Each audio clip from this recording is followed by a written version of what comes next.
Hi gaming guys, and welcome to episode 45 of Days Gone By, the review series for Gran Turismo's classic and vintage cars. And this particular pick of vehicle is more of a cult classic, along the lines of the Volkswagen Samba bus, the Beetle, and some other vehicles which are kind of known for being surfer dude kind of cars or hippie vehicles, cult classics in general. The kind of car which has not necessarily the biggest following ever, but the fans of the car really do love it. And usually those cult classics aren't really vehicles that I'm a huge fan of. The Volkswagen Samba bus, the camper van, the Beetle, they're nice cars. The Beetle is certainly a car which I do like, but in general cult classics aren't vehicles which I would ever actually buy if I had the opportunity to. This vehicle, on the other hand, I think I actually would, because it's a car that is certainly unique. It's not necessarily a vehicle that would appeal to everyone. It's certainly not the quickest of cars on Gran Turismo, but there's just something about the car which is, to me at least, endearing. And I'm sure that's the way that people who are fans of vehicles like the Beetle feel about those cars.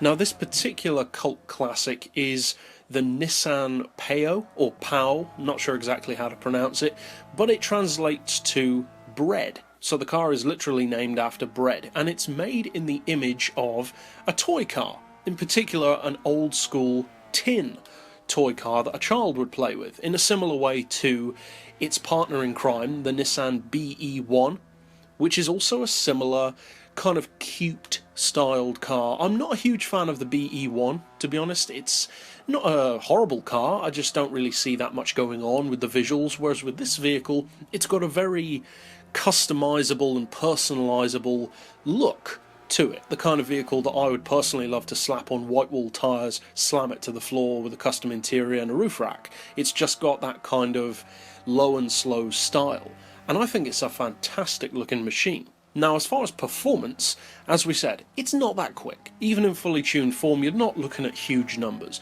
It's only got a 1 litre engine anyway, and it's a classic 1 litre, so you're not going to be putting out insane numbers. You're looking at 159 horsepower in fully tuned form, and 125 foot-pounds of torque. So not bad as such, but certainly not the kind of specs which are going to worry many vehicles, not this side of a Ford Model T anyway. Now, the weight is nice and low. It's a front-wheel drive car. Personally, I think it would be cool if it were rear-wheel drive, but from a marketing and production point of view, I can totally understand why it is a front-wheel drive car, but it is lightweight, and that is partially due to the front-wheel drive layout. With the full weight loss package, you're looking at only 649 kilos, which is so light, in fact, that it can actually put most K cars to shame, despite the fact that this is actually a slightly larger vehicle overall than most K cars would be, in particular with regard to width. It's quite a chunky looking vehicle.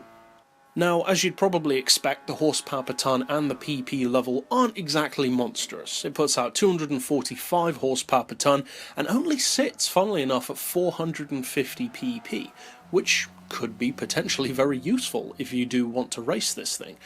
For me personally, it is actually one of my most used cars. Not for racing though. This is a cruise car. I like to take this car out, especially in Sierra lobbies, and just drive it for fun. And the funny thing about this car is, it's a real conversation starter. People just don't use it that much.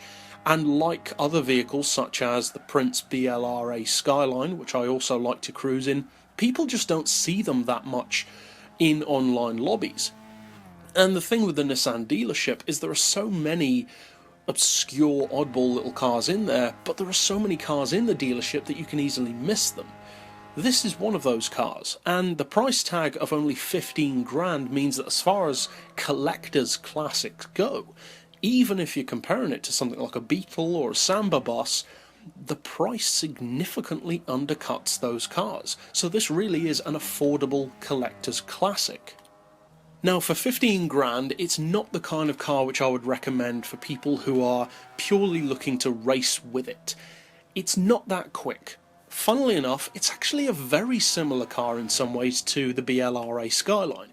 It looks like nothing else in the game, it has great style, makes a great conversation piece, It's a fantastic collector's piece, albeit a far more affordable one than the BLRA Skyline, and like that Skyline, this is a vehicle which, even in fully tuned form, isn't exactly face-meltingly quick. Now, I will say, as far as the way the car performs, the handling in particular is very good. The centre of gravity, for instance, feels very low in this car, and obviously with some upgrades and tuning, it doesn't really have that much body roll. In fact, as far as cornering goes, with the right settings, it can be really good. Not necessarily mind-blowing again, but good. Certainly good enough for a classic car of its age. So overall, this is a car which, very much like the BLRA Skyline, I would say is first and foremost a fan-based collector's piece. This was not designed to be a performance car, it was designed to be a speciality car in the affordable classic market. And for that, it does that perfectly. Basically, everything else above that is just a bonus. I personally love this car, it's one of my most used cars in the game, it's in my favourite selection in the garage, and I absolutely love the fact that it's featured on Gran Turismo, because were it not featured, I may have never heard about it, because it's not the kind of car that you go looking for. So overall, if you haven't bought a vehicle like this before, and you're looking for a more affordable entryway into those kind of cult classic collector's pieces, but you're not necessarily interested in paying 60-70 grand for a Beetle or a Samba bus, then this is a great alternative. It's a way to get your foot into that market and find out if you like that style of driving. It's not really about performance or winning races, it's just low and slow cruising fun, and if you're into that, you'll love this car. But that's it overall for this particular pick. I'll see you guys next time, and as always, thanks for watching.